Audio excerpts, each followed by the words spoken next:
Now then, who's here? And it's really noisy. There is apparently nowhere on a street in London that you can get a piece of quiet, because I've upgraded my periscope. You can see the green screen depictions of London streets behind me. Yep, no, that's right, I am actually in London. Brian of London is once again in London. What is it about standing outside a pub holding a drink for 3 hours? I did it for all those years, and I can't, and that bit of standing outside a pub holding a pint, I can't say I miss that very much. I kind of like the sitting down thing. But anyway, I had to jump on a stream, even though I'm really on holiday and I'm not tweeting or doing that much social medias. But Tommy Robinson has announced, of course, that he is running for the European Parliament. Once Brexit was screwed over by Theresa May, Theresa the Appeaser, Treason May, obviously this leaves the door open. And those of us who've known Tommy as long as I have, well, the only option really is to go full-on politics. They've removed everything else. They're removing him from all the social sites. They're squashing his rights to say anything. And now, yes, he's paid his deposit. He's running as an independent MEP. The big announcement is tonight in Manchester, or outside Manchester, Withamshire. I've already sent my regards to him.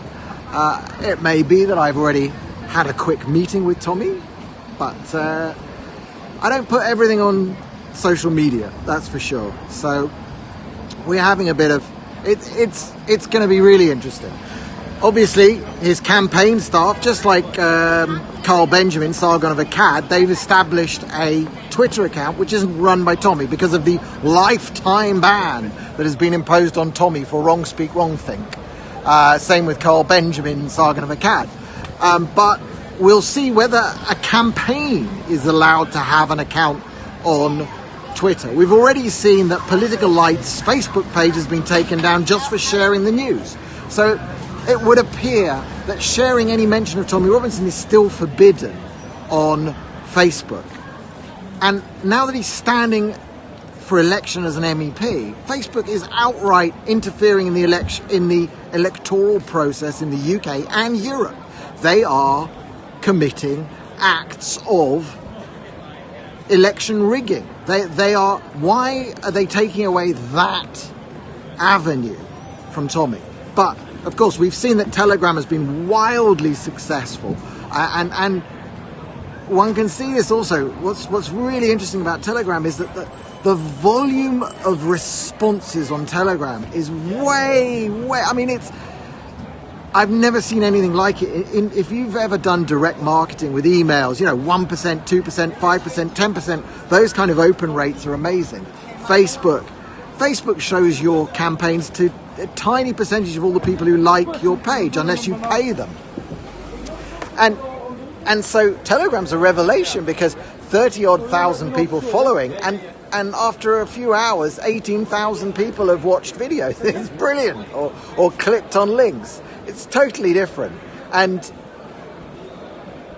it would appear that every effort to scrunch Tommy is failing. And that is just brilliant. Now, standing as an MEP, I really don't... Okay, and the press, I love this. The first article that I open in the press says that he's standing in the same region in which...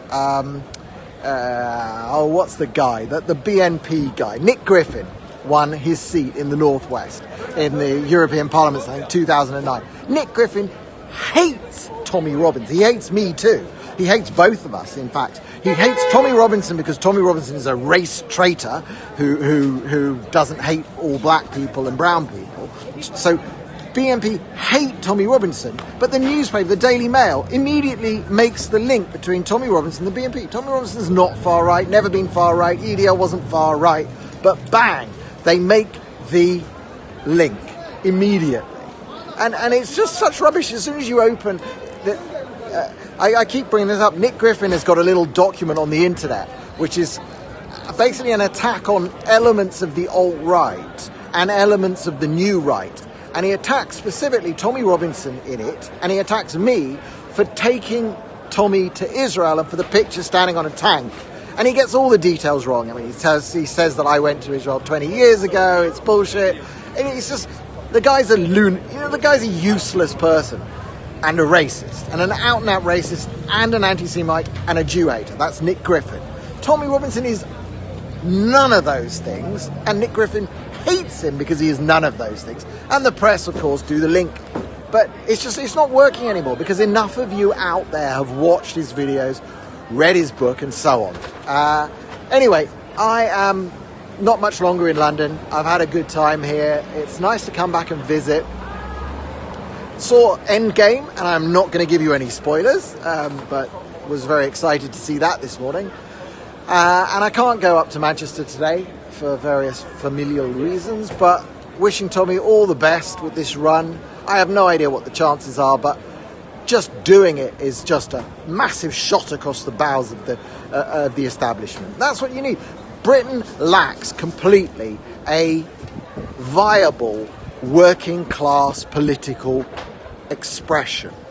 UKIP can be it. Tommy would, I'm sure, run on behalf of UKIP if he was allowed to, if there are rules which would allow Anjem Chowdhury to run for UKIP, but not Tommy Robinson.